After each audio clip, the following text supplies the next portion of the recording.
नमस्ते सर। नमस्ते जी। नमस्ते। दोस्तों, आज हमारे साथ विश्वनाथ बाग सर जुड़े हैं कोलकाता से। मोहनलाल जाट जी जुड़े हैं हमारे साथ मावली राजस्थान से। और सुनील सिंघई सर हमारे साथ जुड़े हैं जबलपुर मध्य प्रदेश से। हम लोग आगे बढ़े उससे पहले मैं ये चाहूंगा कि हम लोग समझें कि हम लोगों ने ये जो आज कॉल किया है किस रिगार्डिंग है।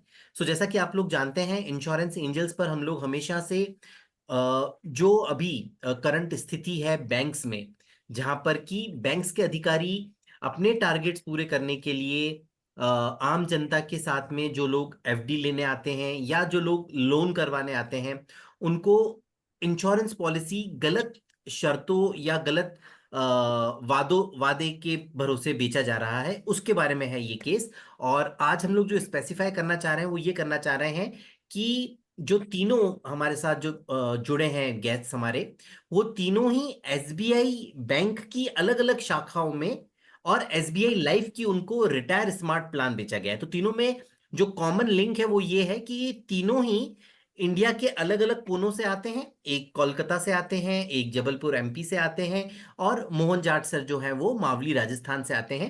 और तीनों ही के साथ एसबीआई बैंक की ब्रांच के अंदर गलत हुआ है, और तीनों ही को एसबीआई लाइफ की रिटायर स्मार्ट या एन्युटी प्लस जो कि पेंशन प्लान है वो बेचा गया है। मैं शुरुआत करना चाहूंगा विश्वनाथ बाग सर से, क्योंकि सबसे सीनियर मोस्ट विश्वनाथ सर हैं। विश्वनाथ सर, आप अपना बारे में बताइए, आप सर रिटायर कब हुए थे और किस पोस्ट से रिटायर हुए थे आप?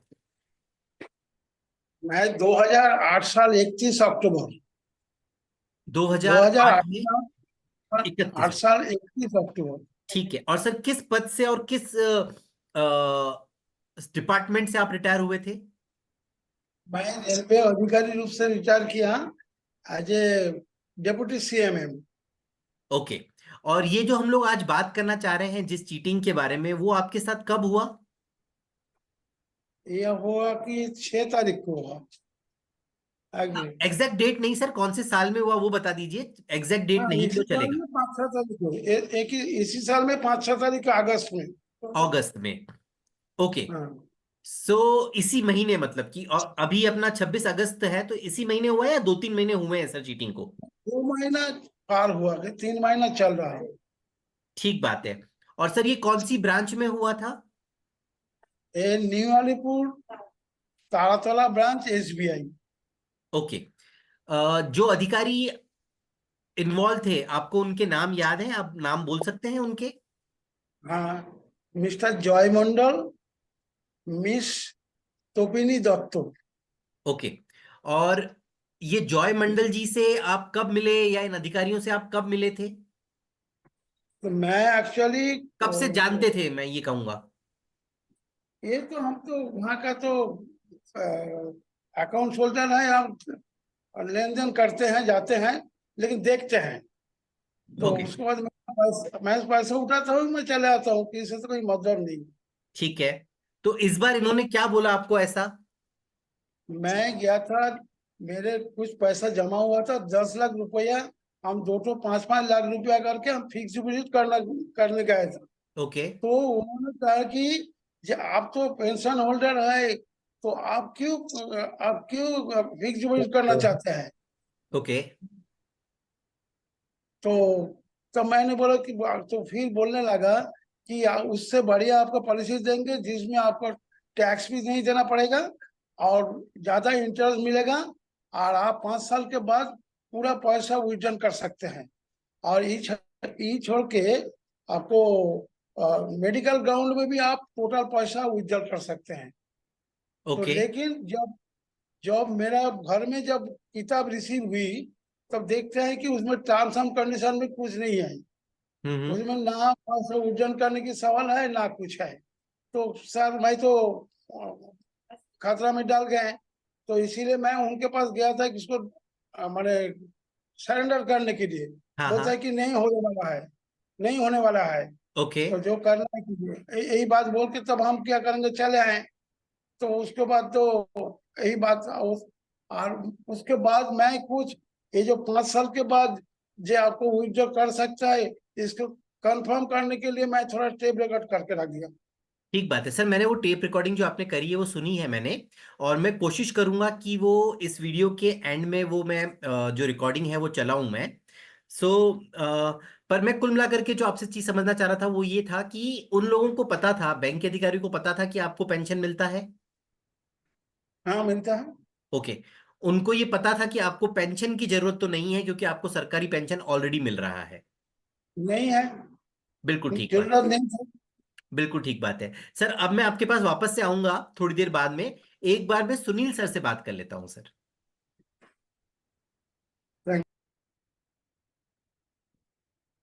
सुनील सर प्लीज अनम्यूट कीजिए।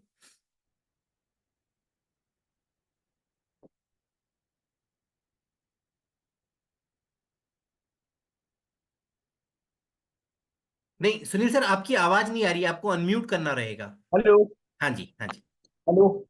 हाँ जी सर। हेलो। हाँ जी, हाँ जी। हाँ जी सर। जी। ओके। जी। तो सर मुझे आप जी। बताइए कि आप कब रिटायर हुए थे और आपके साथ क्या चीटिंग हुआ है। मैं सर अगस्त 2023 में रिटायर हुआ। हम्म। और 2016 में दो पॉलिसी स्मार्ट रिटायर की बेची गई थी हमको। ओके।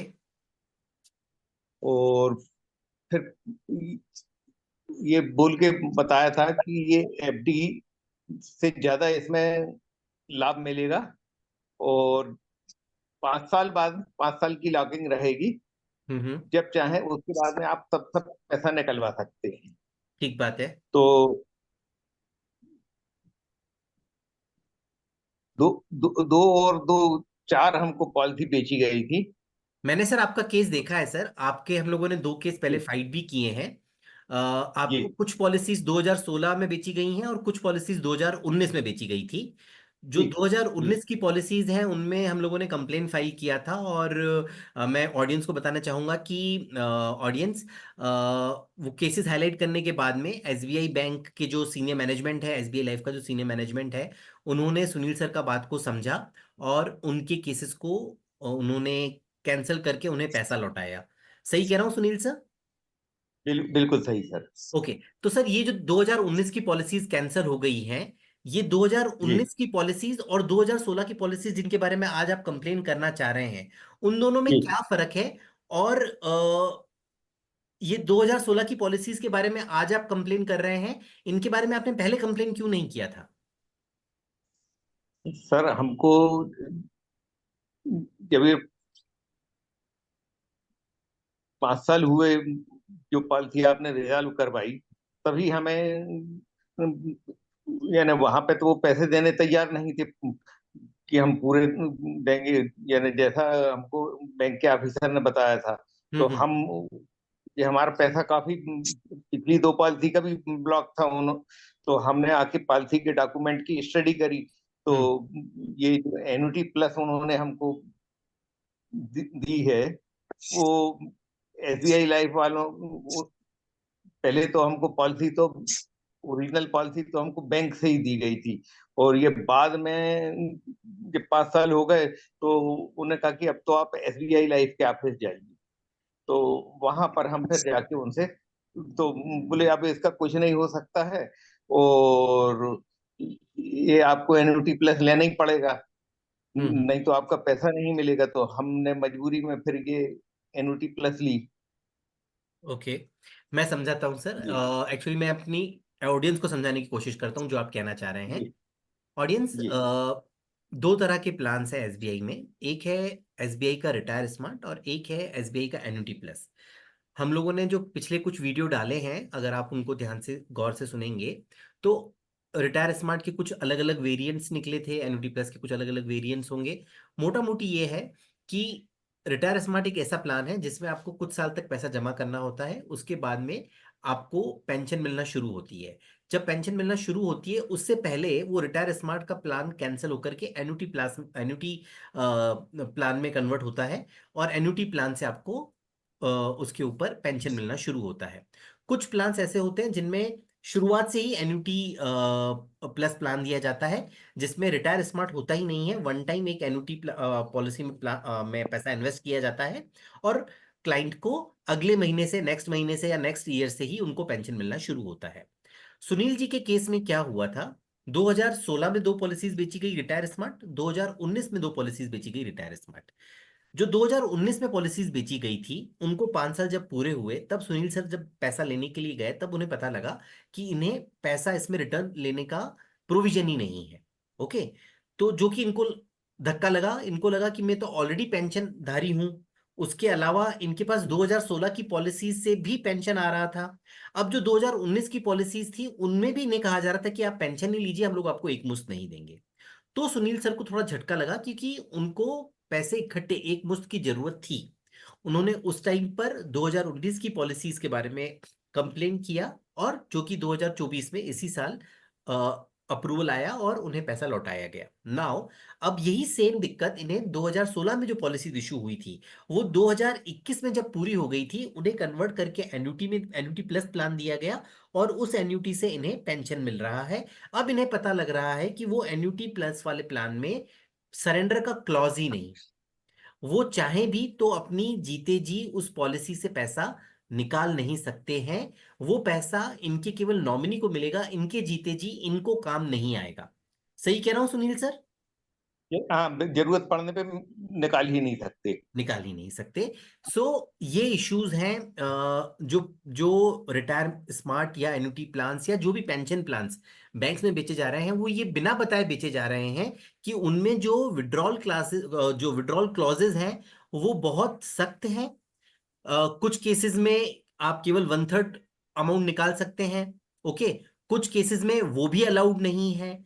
सो उम्र के इस पायदान पर, जिस पर मोहनलाल जाट जी, सुनील सिंघई जी और हमारे विश्वनाथ सर जिससे गुजर रहे हैं, इस टाइम पर किसी भी सीनियर सिटीजन के लिए सबसे इंपॉर्टेंट है कि उनका पैसा लिक्विड फॉर्म में रहे। ओके, जब वो चाहें तब वो पैसा उठा सकें। सुनील सर, क्या ये, मतलब आप ये पॉलिसीज करवाना चाहते थे, या ये पॉलिसीज आपको जब बेचा गया तब क्या बताया गया था, ये बताइए। सर, मुझे तो अपने डिपार्टमेंट से पेंशन मिलना थी। मुझे तो केवल ये बताया गया कि आपको एफडी से बहुत बेहतर इंटरेस्ट मिलेगा और ज्यादा रिटर्न मिलेगा, और 5 साल के बाद में आप, जब आप रिटायर होने लगेंगे, जब आपको पैसे की आवश्यकता रहेगी, तब आपको पैसा मिल जाएगा। ओके। ओके, क्या आपको ये कभी बताया गया था कि इसमें विड्रॉल अवेलेबल नहीं है? एन्युटी वाले प्लान में, रिटायर स्मार्ट में भी था तो केवल 1/3 ही अलाउड था। क्या ऐसा कुछ बताया गया था? नहीं नहीं, कुछ नहीं बताया। और ये जो एन्युटी प्लस भी दी गई तब भी कुछ नहीं बताया। और इसमें एन्युटी प्लस में वो फ्री लुक का ऑप्शन ही नहीं है, क्योंकि ये पहली वाली को खत्म, पहली वाली पॉलिसी समाप्त करके दूसरी वाली कर रहे, तो अब इसमें फ्री लुक पीरियड भी नहीं है, तो अपन कुछ कर ही नहीं सकते। और हम्म। पहले वाले में भी जब उन्होंने दिया था, तो अपन ने बैंक वालों पर भरोसा करके, फ्री लुक पीरियड भी था, तो अपन कुछ ही नहीं, अपन ये मान के चले कि इसमें बेनिफिट रहेगा, क्योंकि शुरू में ही वो 18% जीएसटी कट गई थी। हम्म। पर ठीक बात अब है। ये बताया गया कि नहीं, अच्छा रिटर्न मिलेगा इसमें बाद में। Fair enough. सर, इसमें मैं आपसे एक चीज और पूछना चाहूंगा। जीएसटी का तो खैर अलग इशू है, उस पर अपन लोग अभी नहीं जा रहे हैं। जो ये पॉलिसीज बेची गई हैं, चाहे 2016 में, चाहे 2019 में, या उससे पहले कोई भी, क्या ये सभी आपको किसी एक एक ही व्यक्ति ने बेची हैं? जिसमें 2019 की जो पॉलिसीज हैं, जी जिस व्यक्ति ने 2019 वाली पॉलिसीज बेची थी, क्या उसी ने 2016 जी, वाली उन्हीं पॉलिसी? उन्हीं ने, आप नाम बैंक के बताना ही चाहेंगे? ऑफिसर, बैंक के ऑफिसर ने पूरे सब उसमें फैसिलिटेटर का नाम और वो आता है। ओके। जी, और क्या आप नाम लेना चाहेंगे ऑफिसर का?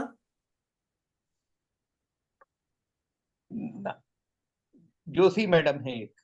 Okay, no issues. जी ठीक है। सो मोहन जी से पूछते हैं। मोहन जी, आप क्या करवाने गए थे बैंक में? आप किस पद से रिटायर हुए हैं और कब रिटायर हुए हैं? सर, मैं सितंबर 2018 को रिटायर्ड हुआ था। हम्म।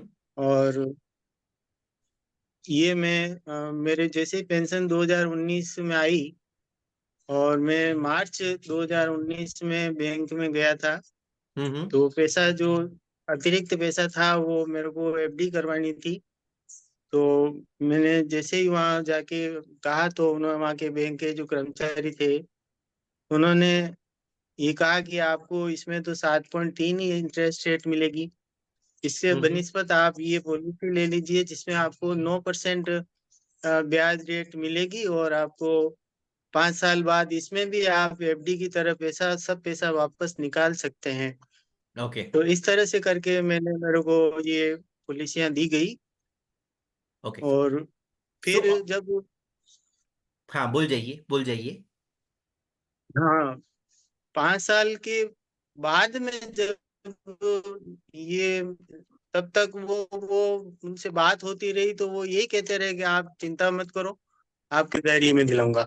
और फिर जैसे ही 5 साल बाद हुए, हम बैंक में गए तो वहां पर जो वहाँ के जो एसबीआई लाइफ के जो एजेंट थे, बैंक वालों ने तो कह दिया कि इनसे हमारा कोई लेना देना नहीं। और जब एसबीआई लाइफ के वहां से बात आई तो उन्होंने कहा कि इसमें आपको 1/3 पैसा मिलेगा, बाकी आपको पेंशन लेनी पड़ेगी। और ये पेंशन आप जिंदा रहेंगे जब तक, और आप जब आपकी मृत्यु होगी उसके बाद आप ये पैसा उठा सकते हैं। ठीक तो बात है। इस तरह से ये सुनकर सर हमें तो काफी डिप्रेस हो गया, ठीक बात है। आपने और कुछ मुझे लिखित में बहुत, कार्रवाई करी है सर? अभी तक आपने कोई लिखित कंप्लेन किया है कंपनी में? कंपनी में तो लिखित में तो 2-3 बार दिया है सर, ओके। और कोई मदद मिली है वहां से? लेकिन वो केवल इतना बता रहे हैं कि आप 60% वापस ले सकते हैं, लेकिन 40% तो आपको नहीं मिलेगा, उसकी तो आपको पेंशन ही लेनी पड़ेगी। ओके। और जबकि आप? ऑलरेडी मेरे को तो, हाँ, हाँ, पेंशन तो मेरे को ऑलरेडी मिल रही है। ठीक बात है। ठीक बात है। हाँ जी, आपको सर कितना मंथली पेंशन मिलता है सर अभी? मेरे को 41,650 रुपया अभी पेंशन मिल रही सर। ओके।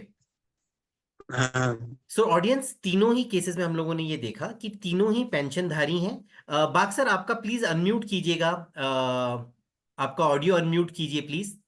सो तीनों ही केसेस में हम लोगों ने देखा कि तीनों ही जो कस्टमर्स हैं, तीनों ही एसबीआई बैंक गए थे। ओके, एसबीआई बैंक में उन्हें एसबीआई लाइफ की पॉलिसीज बेची गई।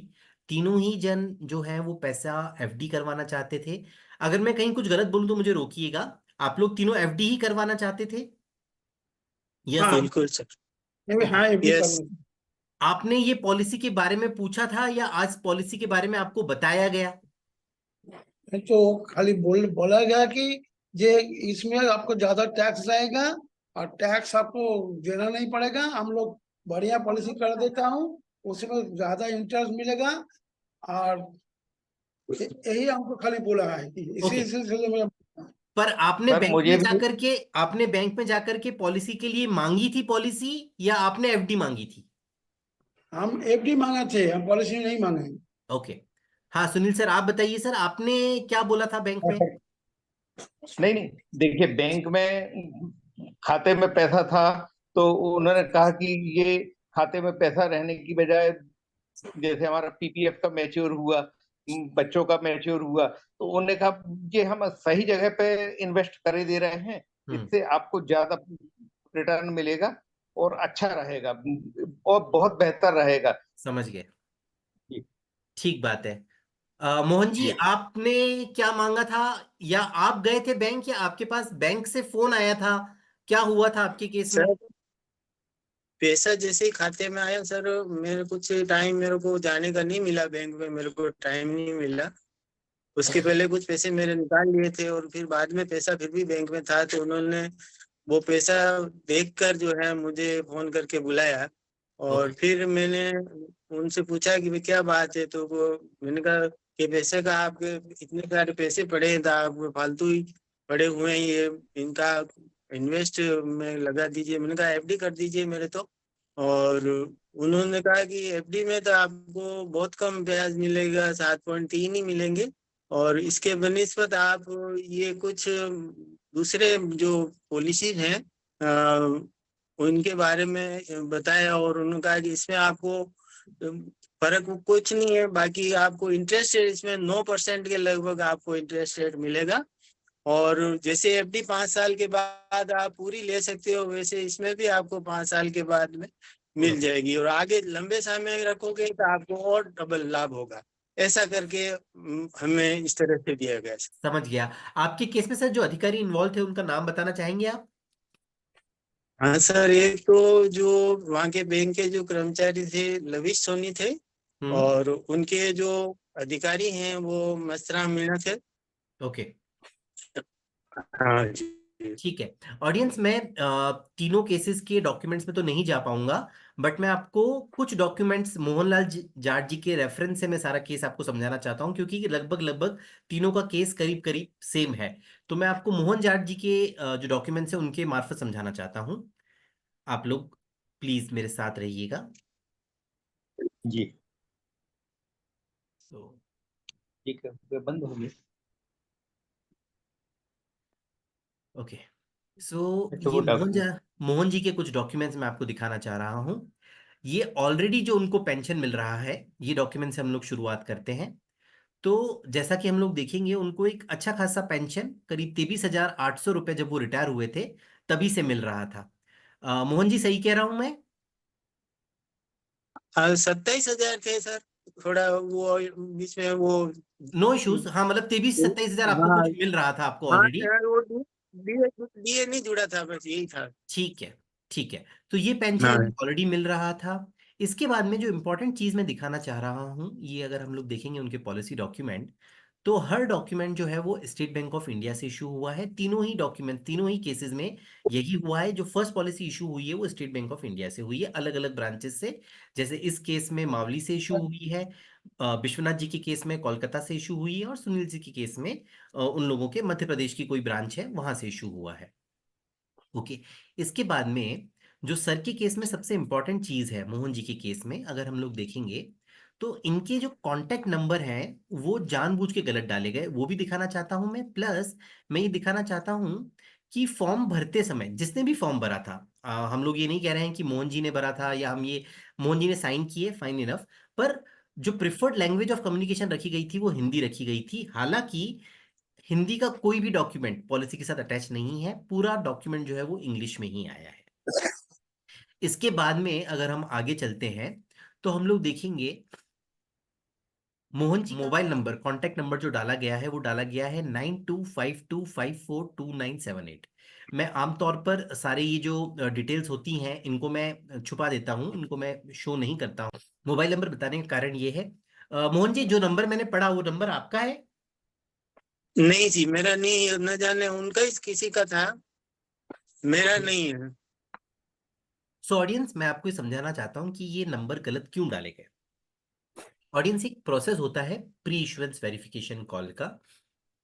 आईआरडीए ने ये चीज को बाध्य कर रखा है सभी कंपनीज को कि pre insurance verification call her company को करना जरूरी है किसी भी पॉलिसी को बेचने के समय।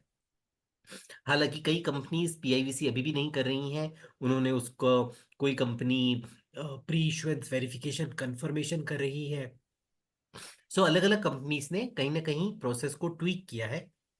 बट मोहन जी के केस में गलत नंबर इसलिए डाला गया कि, तो गलत नंबर इसलिए डाला गया था कि वो गलत नंबर पर पीआईवीसी किया गया और उसके बेसिस पर पॉलिसी इशू हुआ। सो पहली बात ये, हम लोग कंपनी से लगातार मांग रहे हैं कि पीआईवीसी दिलवाइए। मोहन जी के केस में हम लोगों ने लगातार पिछले करीब 2 महीने से 3 महीने से हम लोग पत्राचार कर रहे हैं कंपनी से। कंपनी पीआईवीसी नहीं दिलाती। कंपनी ये नहीं बताती कि ये पॉलिसी कैसे इशू हुई। अगर गलत तरीके से इशू हुई है तो गलत तरीके से इशू पॉलिसी में अगर कोई नियम है उसको तो थोपा जा रहा है कि ग्राहक को बाध्य किया जा रहा है कि आपने 15 दिन का फ्री लुक पीरियड अवेल नहीं किया, पर यह नहीं बताया जा रहा है कि पॉलिसी जारी ही गलत तरीके से हुई। तो जो कोई, अगर कोई पॉलिसी गलत तरीके से जारी हुई है तो उसके गलत तरीके से, गलत ढंग से, अनैतिक तरीकों से जारी की गई पॉलिसी के नियमों को पालन करने के लिए ग्राहक को कैसे बाध्य किया जा सकता है, हम ये चीज समझ नहीं पा रहे हैं। At the end of the day हम लोग को ये समझना पड़ेगा कि जो ये पॉलिसीज है इनमें जो पैसा है वो क्लाइंट्स का है। ओके। क्लाइंट्स ने अपना पैसा एसबीआई बैंक में एफडी करवाना चाह रहे थे। एसबीआई के अधिकारी, बैंक के अधिकारी अपना टारगेट पूरा करने के चक्कर में या अपना टारगेट पूरा करने के लालच में इस तरह की पॉलिसीज कर रहे हैं, जो कि बिल्कुल गलत है। ग्राहकों को ये नहीं बताया जा रहा है कि उन्हें अपना पैसा जीते जी निकालने का मौका नहीं मिलेगा, लिक्विडिटी नहीं है। उन्हें केवल ये बोला जा रहा है ये सिमिलर टू एफडी है, पर ये बिल्कुल भी एफडी के सिमिलर नहीं है। एफडी कंप्लीटली लिक्विड होती है। ये जो पेंशन पॉलिसीज हैं ये कंप्लीटली इलिक्विड हैं।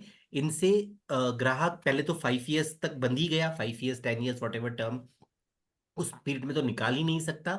निकालता है तो बहुत ज्यादा सरेंडर चार्जेस लग रहे हैं। जैसे बाग जी के केस में अगर हम लोग देखेंगे तो आज अगर वो निकालना चाहे तो उन्हें जो पैसा जमा किया है उसमें से करीब करीब 25% कट के पैसा ही मिलेगा, और बाकी जो 25% है वो चार्जेस में कट जाएगा। सो अलग अलग प्लान्स में अलग अलग शर्तें हैं, पर कुल मिलाकर के मोटी मोटी ये शर्त है कि 5 साल तक तो आप बिल्कुल हाथ नहीं लगा सकते। 5 साल बाद कुछ केसेस में 33% कंपनी ऑफर करती है, और कुछ केसेस जैसे एन्युटी प्लस वगैरह केसेस ऐसे हैं जिनमें तो सरेंडर क्लॉज है ही नहीं, विड्रॉल क्लॉज है ही नहीं। सो मेरा सीनियर मैनेजमेंट से एसबीआई बैंक के और एसबीआई लाइफ के ये हाथ जोड़कर निवेदन रहेगा कि आज ये कारण यही था, ये तीनों केसेस एक साथ दिखाने का, कि मैं ये कम्युनिकेट कर सकूं आप लोगों को कि ये जो चीटिंग हो रही है ये अक्रॉस इंडिया हो रही है, अक्रॉस ब्रांचेस हो रही है। सुनील सिंघई जी का जो केस हम लोगों ने आज उठाया है, इससे पहले जो हम लोगों ने केस उठाए थे, दो केसेस जिनके बारे में हम लोग बात कर रहे थे 2019 वाले, उस समय हम लोगों ने करीब अक्रॉस इंडिया 10 और कस्टमर्स के साथ में एफिडेविट सबमिट किया था कंपनी में कि किस तरह से चीटिंग हो रही है। हम लोगों ने ये सभी केसेस में हम लोगों ने आईआरडी और आरबीआई को लूप में रखा है। पर मुझे बड़ा दुख है कि हम लोग जब केसेस हाईलाइट करते हैं तो जो केसेस हाईलाइट कर रहे हैं वो केसेस सॉल्व हो रहे हैं, उसके अलावा ये इस तरह की चीटिंग रुक जाए, इस तरह की चीटिंग ना हो एसबीआई बैंक की ब्रांचेस में, इस तरफ जो कार्य होना चाहिए वो कार्य नहीं हो रहा है, और जो कि गलत है। सुनील सर, विश्वनाथ सर, आप जी कुछ कहना चाहेंगे एंड में? पहले विश्वनाथ सर को सुनते हैं। विश्वनाथ सर, आप क्या कहना चाहते हैं कि क्या ये जो हो रहा है एसबीआई ब्रांचेस में सही है? ना, सही नहीं है। ओके। नहीं सही है। क्या कदम उठाए मैं जाने चाहिए इसको रोकने के लिए? हाँ, मैं चाहता हूँ कि एकदम इसको डिस्कंटिन्यू करके स्टॉप कर दिया जाए। स्टॉप करके मेरा पेंशन अकाउंट में रुपया वापस आ जाए। ये हमारा आपके पास ये अनुरोध है। Good enough. सुनील सर, आप कुछ कहना चाहेंगे? सर, ये जो सरेंडर की क्लाज ही नहीं है, यानी हम लिक्विडिटी है ही नहीं, तो हम तो चाहेंगे कि हमारा पूरा पैसा वापस मिले। वो बल्कि शुरू के 5 साल का भी जो ब्याज भी नहीं मिला, कुछ नहीं मिला, उस पर सब टैक्सेस भी कटे, तो हमें तो पूरा पैसा मिल जाए, ये कहना चाहूंगा। मोहन जी। हाँ सर, मेरा तो यही कहना है कि इस उम्र में इस तरह से किसी के साथ धोखाधड़ी न हो, और उनको मतलब गुमराह न करे, और पैसा जो है उनको इस तरह से पेंशन प्लान में न फंसाए, क्योंकि ऑलरेडी वो पेंशनर है तो पेंशन उनको मिल रही है। और यदि कोई पेंशन लेना चाहे तो उसको दे, जबरदस्ती इस तरह अंधेरे में रखकर ऐसा न करें। कृपया इतना करेंगे तो बहुत बड़ी आपका अच्छा रहेगा। बहुत अच्छी बात कही मोहन जी ने। सो कहने का मतलब ये है सर कि आज उम्र के पड़ा इस एज में आकर के सीनियर सिटीजन्स हम्म। को अगर क्वेश्चन किया जा रहा है, अगर वो लोग शिकायत कर रहे हैं और उनकी शिकायत को डिनाय करा जा रहा है, तो ये बहुत बड़ी इंसल्ट है। कि कोई भी सीनियर सिटीजन एटलीस्ट मतलब लाइक, हो सकता है हम लोग आज इस यंग एज में हैं, हमारे कुछ एस्पिरेशंस हो, तो हम लोग अपने एस्पिरेशंस को पूरा करने के लिए कभी किसी के साथ झूठ भी बोल दें, कभी गलत भी बोल दें। पर मुझे पूरा विश्वास है कि मोहनलाल जाट जी जैसे लोग, विश्वनाथ बाग जी जैसे लोग, सुनील सिंघई जी जैसे लोग, जिन्होंने अपनी पूरी जिंदगी देख ली है, उन्हें पता है कि कहे हुए शब्दों का क्या इंपॉर्टेंस होता है। सुनील सिंघई सर जी को हमने देखा कि वो लोग अभी तक भी जिन्होंने उनके साथ गलत किया है उनका नाम डिस्क्लोज भी नहीं करना चाह रहे। तो ये उनकी नैतिकता दिखाता है कि अ, उनको अभी भी ये दुख है कि किसी का नाम क्यों आए। ऑफ कोर्स वो लेडी हैं, तो लेडीज का तो मैं भी चाहूंगा कि नाम नहीं आए तो ठीक है, बट जिन्होंने गलत किया है वो उनका नाम भी नहीं लेना चाह रहे। ये शो करता है कि वो लोग अभी भी कंसर्न है, जिन्होंने उनके साथ गलत किया उनके लिए इस उम्र में वो लोग आज भी वो लोग कंसर्न है। सर, आपका टोटल कितना पैसा फंसा हुआ है सुनील सर, इफ आई में आस्क, अभी जो इन दो पॉलिसीज में है? सर, इन दो पॉलिसी में तो 24 लाख फंसा है। वो मैं क्या बताऊं कि मेरी वाइफ के नाम के भी खरीदवाए थे, वो अलग इशू है। मतलब टोटल 40-50 लाख रुपए फंसा है। तो अच्छा, ये पैसा सर आपने मेहनत से कमाया था, चोरी चकारी में कमाया था सर? सर गलत मत पूरा मानिएगा। हमारा एफडी, यानी चारों बच्चों के पीपीएफ के खाते के थे। और बल्कि पिताजी अम्मा जी ने 5-5 लाख रुपए, वो उन्होंने कहा कि अच्छे, यानी ये बताया गया कि अच्छा इन्वेस्टमेंट है, तो हमने 5 और 4 9 लाख रुपए तो उनसे ले लिए थे कि चलो अच्छा है, फायदे का है। पिताजी ने कहा ले लो। सही बात है सर। जी सो मैंने जब आपसे जी पूछा, इसको अलग मत लीजिएगा सर, मेरा पूछने का कारण ये है कि जी मैं ये समझाना चाह रहा हूँ कि ये आप लोगों की मेहनत का पैसा है। दे हैव पेड जी टैक्सेस, उन्होंने ये पूरे पैसे को जब कमाया मेहनत से, सालों की मेहनत से, करीब आपने 20-25 साल 35 साल आपने मेहनत करी होगी। बाक सर आपने कितने साल आपने जॉब किया सर? 30 years। 30 इयर्स का जॉब किया। मोहन सर आप तो प्रिंसिपल पद से रिटायर हुए हैं सर, स्कूल के प्रिंसिपल पद हाँ से। जी। सो आपने हाँ कितना सर वर्ष काम किया था सर? सर, मैं 37 ईयर और 6 मंथ की नौकरी थी मेरी, नौकरी थी, इतना लगभग। इतना टाइम के नौकरी के बाद, इतने इतने हाँ अनुभव के बाद, सुनील सर आपका कितना टाइम हुआ था? सर, मेरा 40 साल की नौकरी हुई थी, और ये मेरे पूरे चारों पीपीएफ के खाते ये बता के कि अब ये 15 साल हो गए हैं, इससे ज्यादा रिटर्न मिलेगा, ये बंद कर लो। तो हमारे चारों पीपीएफ के खाते के पैसे हैं। नहीं बिल्कुल मैं समझ गया सर। और सर आप लोग सब जने एसबीआई बैंक से, मेरे ख्याल से ऐसा नहीं है कि आपने लास्ट कोई 2-3 साल से जुड़े होंगे, 5 साल से जुड़े होंगे, आप लोग एसबीआई 30 बैंक से साल से वर्षों से सर, जुड़े हुए होंगे। 30 साल से जुड़े हुए हैं सर। बाक सर और आप कब से जुड़े हैं एसबीआई बैंक से? मुझे हाँ मैं कम सिंस से कम 15 साल मिनिमम। मिनिमम। और मोहन जी आप?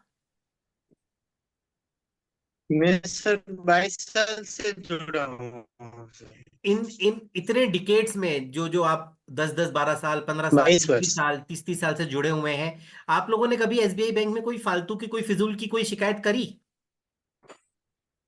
कभी नहीं सर। ऐसा मौका ही नहीं नहीं। तो एसबीआई बैंक को यहीं से समझना चाहिए कि उनके जो ग्राहक उनके साथ 20-20 30-30 साल से जुड़े हुए हैं, 15-15 साल से जुड़े हुए हैं, उन्होंने अननेसरी कभी कंप्लेन नहीं किया। आज ऐसा क्या हुआ कि उन लोगों को ऑन कैमरा आकर के अपनी व्यथा सुनानी पड़ रही है? ये गलत है। ये practice is not acceptable, not acceptable from, not even from SBI bank. SBI bank से तो बिल्कुल भी ऐसा होना नहीं चाहिए। बट एसबीआई लाइफ वहां पे बैठ करके पॉलिसीज बेच रहा है, तो ऐसा बिल्कुल भी नहीं होना चाहिए। ना एसबीआई बैंक में, ना ही किसी और बैंक में, किसी भी बैंक में नहीं, एसबीआई में तो बिल्कुल भी नहीं। सो सर लास्ट 5 मिनट्स है, मैं क्लोजिंग करना चाहूंगा सर कि मैं जी आप लोगों का केस जो है वो आरबीआई में भी उठाऊंगा। आईआरडीए के जो चेयरमैन साहब हैं, हम लोग उन तक भी पहुंचाएंगे आपकी बात।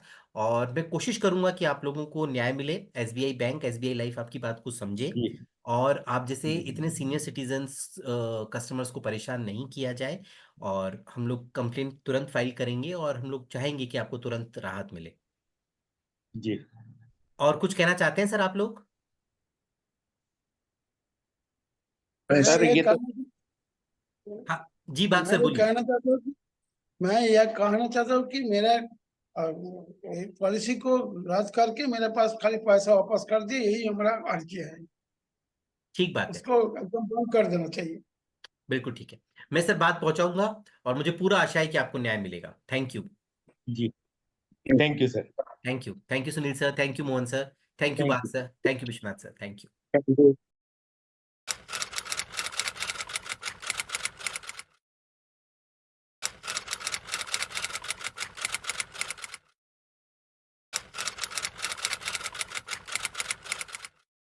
বিশ্বনাথ বাগ বলছি।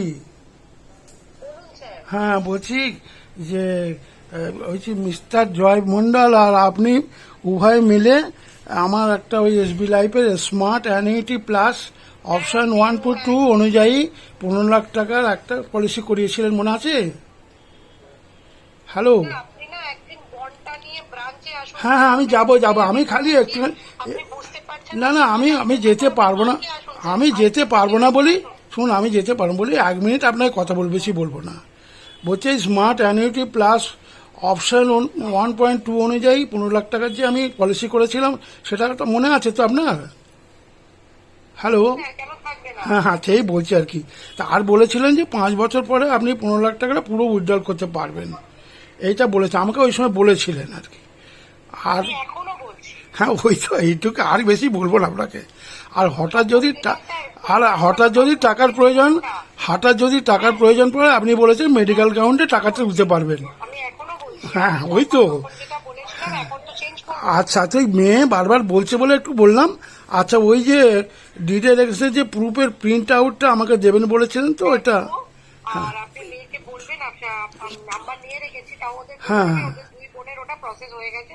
হ্যাঁ। ওরা সামনে মঙ্গলবারের মধ্যেই মেসেজ পেয়ে যাবে দুজনেই। না ঠিক আছে, এই যে আমার ডিডের এগেনস্টে যে উইথড্রয়াল প্রুফের প্রিন্ট আউটটা আছে দেবেন বলেছিলেন, সেটা কবে দেবেন? আমি দিয়ে দেবো স্যার। আচ্ছা আমার মেয়ে মানসীকে আপনি ফোন করে দেবেন, আমি বলে দেবো আপনাকে। হ্যাঁ আমি ফোন করে দেবো, আমি ফোন করবো। না ঠিক আছে, আমি এই জন্যই আপনাকে ফোন করলাম, আর কিছু মনে করবেন না। ঠিক আছে। ঠিক আছে, ভালো থাকুন। নমস্কার, মিস তপিনী দত্ত বলছেন? বলছি হ্যাঁ আমি বিশ্বনাথ বাগ বলছি। হ্যাঁ হ্যাঁ বলছি কি, আমাকে তো ওই মাস্টার অ্যানুইটি প্লাস করিয়েছিলেন। হ্যালো হ্যালো, বলছি মাস্টার অ্যানুইটি প্লাস করিয়েছিলেন তো ওর অপশান 1 আর 2-তে আপনি বলেছিলেন যে 5 বছরে যে টাকাটা আপনি ড্র করতে পারবেন, তা আমি তো কোথাও পাইনি, তাই জিজ্ঞাসা করছি আর কি। ও স্যার, ওটা ওই আপনার মেয়ের সাথে আমার কথা হয়েছে, ওই যে যিনি অবিবাহিত, ওদের ওই দুটো পলিসি ছিল না, হ্যাঁ হ্যাঁ, বাঘ আর হ্যাঁ, মানসী বাগ। মানসী বাগে, ওরা জমা দিয়ে গেছিল তো আমাকে সারেন্ডারের জন্য। তো আমি বলেছি ওকে জানাবো, 2-3 দিন সময় নিয়েছি। অবিবাহিত কে, মানসী না বৈশাখী? না না, ও তো আমার বিয়ে হয়নি।